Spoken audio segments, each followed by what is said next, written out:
इस फिल्म की कहानी महान जॉनी सिन्स के बचपन के कारनामों पर आधारित है। इस फिल्म के अंदर एक 12 साल का बच्चा अपने ही घर की सारी औरतों के साथ गपागप करके उनको प्रेग्नेंट कर देता है। इसके बाद वो लड़का क्या क्या कारनामे करता है ये हम आज की इस एक्सप्लेनेशन में देखने वाले हैं। हेलो दोस्तों, आज मैं जिस फिल्म को एक्सप्लेन करने वाला हूँ उस फिल्म का नाम है what every French women want. Film शुरू होती है और हम छोटे जॉनी सिन्स को देखते हैं जिसका नाम रॉजर होता है। रॉजर समर वेकेशंस के लिए अपने घर पर आया हुआ था और उसकी माँ ने अपनी एक मेड मिस लपीते को घोड़ा गाड़ी पर रॉजर को लाने के लिए भेजा था। अब घोड़ा गाड़ी पर घर आते हुए रॉजर की नजर मिस लपीते के उछलते हुए पपीतों पर पड़ती है और रॉजर का छोटा चेतन उसकी पैंट से बाहर निकलने के लिए तड़पना शुरू कर देता है। मिस लपीते भी समझ जाती है कि रॉजर उसके पपीतों के दर्शन करके मजे ले रहा है, पर वो उस टाइम रॉजर को कुछ बोलती नहीं है और फिर वो दोनों रॉजर के घर पर आ जाते हैं। घर आते ही रॉजर की फैमिली उसका वेलकम करती है। तभी रॉजर की मॉम की नजर उसकी पैंट पर पड़ती है और वो उससे पूछती है कि तुम्हारी पैंट पर ये रबड़ी कहाँ से आई। दरअसल रास्ते में मिस लपीते के उछलते हुए पपीतों को देखने की वजह से रॉजर के छोटे चेतन का दम निकल गया था। तभी वहाँ खड़ी रॉजर की मौसी उसे बोलती है कि इस उम्र में तो ऐसा होता रहता है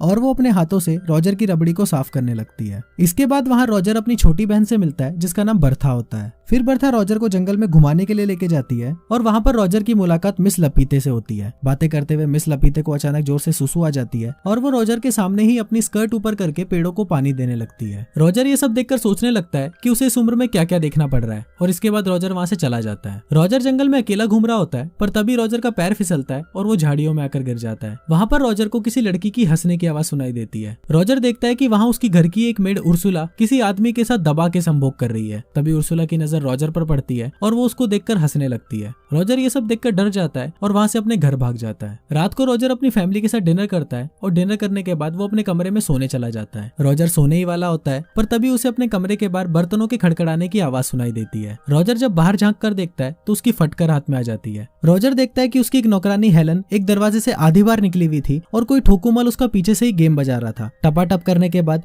हेलन अपने कपड़े ठीक करती है और वहाँ से चली जाती है। ये देखकर रॉजर अपनी भावनाओं पर काबू करता है और सोने चला जाता है। रॉजर जैसे ही बेड पर बैठता है तभी वहाँ उसकी छोटी बहन बर्था आ जाती है जो उसके बिस्तर में ही छुपी हुई थी। फिर बर्था उसको उनकी मौसी मार्गरेट के बारे में बताने लगती है। वो बताती है कि हमारी मौसी अभी तक एक वर्जिन है। फिर रॉजर उससे पूछता है कि तुम्हें कैसे पता, तो बर्था बताती है कि मुझे हमारी घर की एक मेड हेलन ने बताया था। फिर रॉजर पूछता है कि मौसी ने अभी तक शादी क्यों नहीं करी, तो बर्था बोलती है कि मैंने ऐसा सुना है कि उन्हें मर्दों से डर लगता है। अगले दिन बर्था रॉजर को एक नदी के किनारे लेके जाती है। यहाँ उनके घर की सारी मेट्स नहाते हुए अपने सीक्रेट शेयर किया करती थी। थोड़ी देर बाद वहाँ उर्सुला और बाकी मेट्स आ जाती हैं और रॉजर और बर्था पेड़ के पीछे छुपकर उनकी बातें सुनने लगते हैं। वहाँ पर नदी के दूसरे किनारे से 3 दरिंदे जा रहे होते हैं और ये 3 दरिंदे भी रॉजर के घर पर ही काम किया करते थे। फिर तीनों वहीं खड़े होकर सुसु करने लगते हैं और नदी के दूसरे किनारे बैठी मेट्स को अपना छोटा चेतन दिखाने लगते हैं। अब उर्सुला भी उनसे 4 कदम आगे थी इसलिए वो भी अपनी स्कर्ट ऊपर करके अपना पिछवाड़ा उनको दिखाती है और ये सब बर्था और रॉजर पेड़ के पीछे छुपकर देख रहे होते हैं। इसके बाद हम देखते हैं कि घर पर रॉजर की बड़ी बहन एलिसा अपने पापा के साथ आती है और घर के सभी लोग उसका वेलकम करते हैं। एलिसा एक एक करके घर के सभी लोगों से गले मिलती है पर जब रॉजर की बारी आती है तो वो उसे बस हेलो बोलकर घर के अंदर चली जाती है।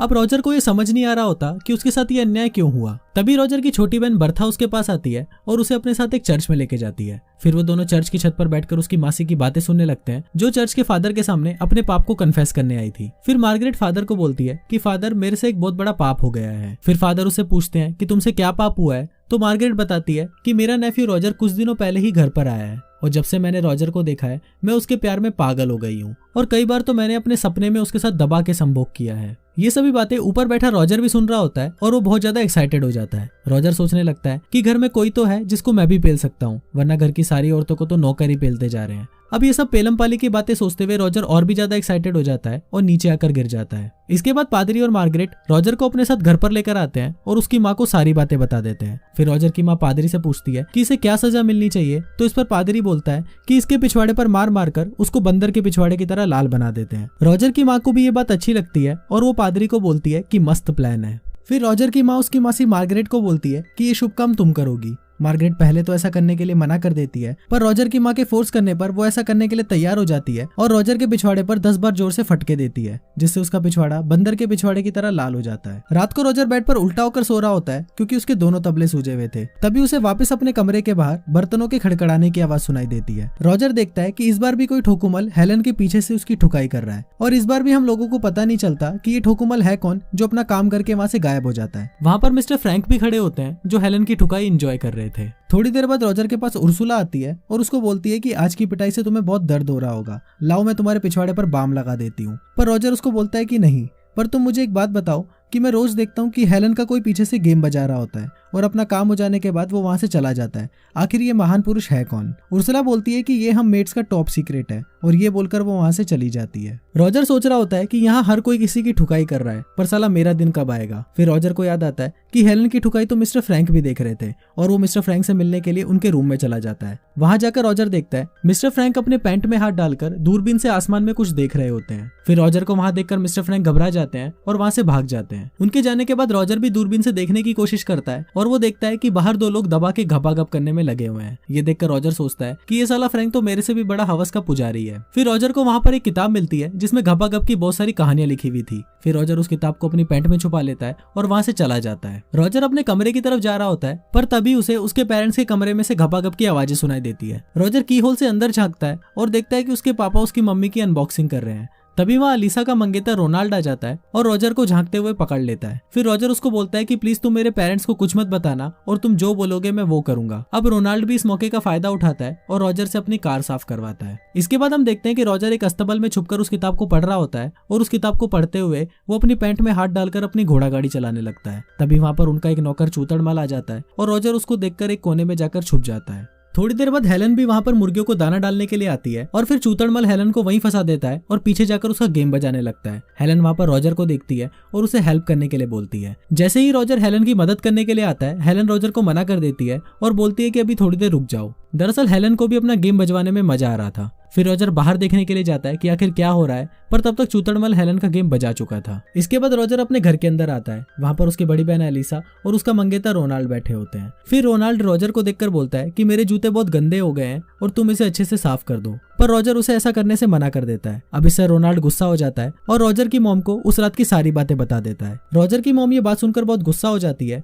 और वो बोलती है कि मेरी दोनों बेटियां बहुत ही अच्छी हैं और मैंने उन्हें अच्छे संस्कार दिए हैं, पर ये सारा ठरकी पता नहीं कहां से पैदा हो गया। फिर रॉजर की मॉम रॉजर को घर से बाहर जाने के लिए बोलती है, और बाहर जाने से पहले रॉजर मियां खलीफा की अनसुनी कहानियों की किताब अपनी बहन की किताब से एक्सचेंज कर देता है। फिर रॉजर बाहर छुपकर अपनी बहन को वो घपाघप की किताब पढ़ते हुए देखता है। रॉजर देखता है कि मेलिसा को भी उस किताब को पढ़कर चरम सुख की प्राप्ति मिल रही होती है। अब रॉजर के मन में घपाघप करने की इतनी तेज चुल मचती है कि अगर रॉजर को अभी घपाघप नहीं मिला तो उसका छोटा चेतन उसकी पैंट में ही फांसी लगा लेगा। फिर रॉजर अपनी चुल शांत करने के लिए सीधा उर्सुला के पास जाता है, जो किचन में काम कर रही होती है। रॉजर किसी भूखे नंगे भेड़िए की तरह सीधा उर्सुला पर टूट पड़ता है, पर उर्सुला को लगता है कि घर के किसी नौकर ने उसको पकड़ा है, तो वो अपने आप को बचाने के लिए रॉजर के सर पर एक प्लेट मार देती है। उर्सुला को जब पता चलता है कि ये तो अपना छोटा पप्पू रॉजर है, तो वो उसे घपाघप करने के लिए हाँ बोल देती है। दोनों प्रोसेस स्टार्ट ही करने वाले होते हैं, पर तभी वहां पर एक मोटी मेड आ जाती है और रॉजर उसको देखकर वहां से भाग जाता है। अब रॉजर की ठरक चरम सीमा तक पहुंच चुकी थी और उसे किसी न किसी के साथ तो घपाघप करके अपने छोटे चेतन को शांत करना ही था।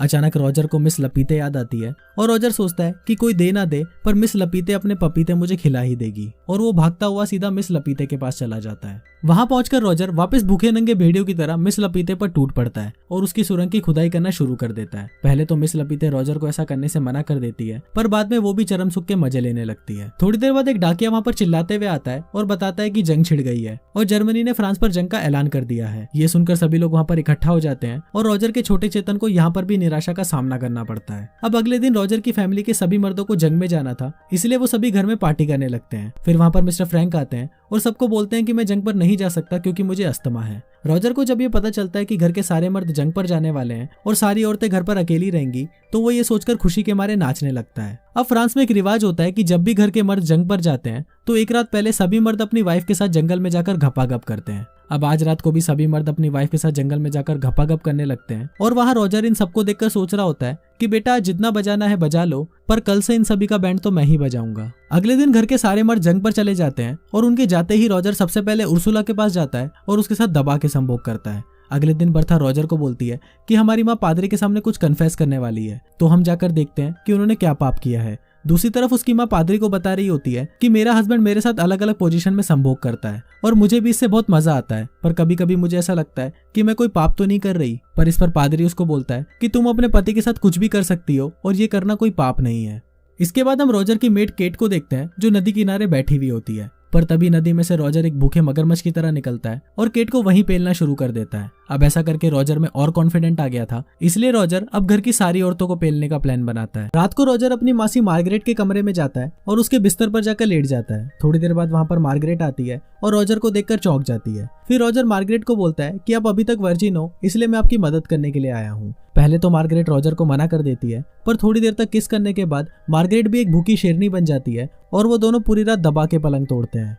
थोड़ी देर बाद वहां पर हेलन चाय लेकर आती है, पर इस बार उसे दरवाजे के अंदर खींचकर उसका गेम बजाने वाला कोई भी नहीं था, क्योंकि घर के सारे मर्द जंग पर गए हुए थे। फिर हेलन रॉजर के कमरे के अंदर आकर उसे चाय देती है। फिर चाय देकर हेलन जैसे ही वहां से जा रही होती है, अचानक रॉजर उसे पीछे से पकड़ लेता है और उसका गेम बजाना शुरू कर देता है। अगले दिन रॉजर अपनी बड़ी बहन एलिसा को देखता है, जो अस्तबल में जा रही होती है। फिर रॉजर भी उसके पीछे जाने लगता है और वहां जाकर वो देखता है कि एलिसा घोड़ों को घास डाल रही होती है। रॉजर लपक कर एलिसा पर टूट पड़ता है और उसके साथ घपाघप करना शुरू कर देता है। पहले तो एलिसा रॉजर को मना कर देती है, पर थोड़ी देर बाद एलिसा को भी मजा आने लगता है और वो दोनों दबा के घपाघप करते हैं। अब तो रॉजर की मौज हो गई थी, क्योंकि घर की सारी औरतें एक एक करके रॉजर के पास आती थी और अपना गेम बजवा कर जाती थी, और कभी कभी तो रॉजर एक साथ 3-3 मेट्स को भी पेल देता था। एक दिन घपाघप करने के बाद एलिसा रॉजर को बोलती है कि वो प्रेग्नेंट है, और ये सुनकर रॉजर की फटकर हाथ में आ जाती है। तभी रॉजर देखता है कि युद्ध खत्म हो चुका है और सभी मर्दों की घर वापसी हो रही है। रॉजर घर में बैठ के सोच रहा होता है कि इससे जान कैसे छुड़वाऊं, पर तभी वहां पर उर्सुला आ जाती है और वो रॉजर को बोलती है कि वो भी प्रेग्नेंट है। फिर कुछ देर बाद उसकी मासी मार्गरेट भी उसको बोलती है कि वो भी प्रेग्नेंट है। अब रॉजर सोचने लगता है कि कुछ तो करना पड़ेगा, वरना घर के सभी लोगों को मेरे कांड के बारे में पता चल जाएगा और मेरी माँ सड़क के बीच में मुझे खड़ा करके मेरा पप्पू कटवा देगी। अब सबसे पहले रॉजर एक लाल नेल पॉलिश लेकर आता है और उसे लेकर अपनी बहन एलिसा के पास जाता है। रॉजर एलिसा के बेडशीट पर उस नेल पॉलिश को लगा देता है और उसे बोलता है कि तुम रोनाल्ड को सेड्यूस करो और उसके साथ आज रात पलंग तोड़ घपाघप करो, ताकि रोनाल्ड को ये लाल रंग देखकर लगे कि तुम अभी तक वर्जिन हो। इसके बाद वो अपनी मासी मार्गरेट के पास जाता है और उसको बोलता है कि आप मिस्टर फ्रैंक से शादी कर लो, क्योंकि वो आपसे बहुत प्यार करते हैं। और ये सुनकर मार्गरेट भी शादी के लिए मान जाती है। इसके बाद वो उर्सुला के पास जाता है और उसे शादी के लिए प्रपोज करता है, पर उर्सुला उसे शादी करने के लिए मना कर देती है, क्योंकि वो पहले ही किसी काणे आदमी को पसंद करती थी। अब तीनों औरतों की एक साथ शादी हो जाती है और किसी को पता भी नहीं चलता कि रॉजर ने पीछे से क्या कांड फैलाया था। उसी रात रॉजर एक बार फिर हेलन के साथ पलंग तोड़ संभोग करता है और कुछ दिन बाद हेलन रॉजर को बताती है कि वो भी प्रेग्नेंट है। अब रॉजर की भी छुट्टियां खत्म हो चुकी थी और वो भी अपने स्कूल जाने के लिए घर से निकल रहा था। रॉजर जाने से पहले हेलन को बोलता है कि तुम्हारे लिए भी मैं एक पति का इंतजाम कर दूंगा। इस पर हेलन रॉजर को बोलती है कि इसकी कोई जरूरत नहीं है, मुझे तो घर के लगभग सभी मर्दों ने पेला है, तो मैं ये मटका किसी के भी सर पे जाके फोड़ दूंगी। फिर रॉजर वहां से चला जाता है और कुछ इसी तरीके से ये फिल्म यहीं खत्म हो जाती है।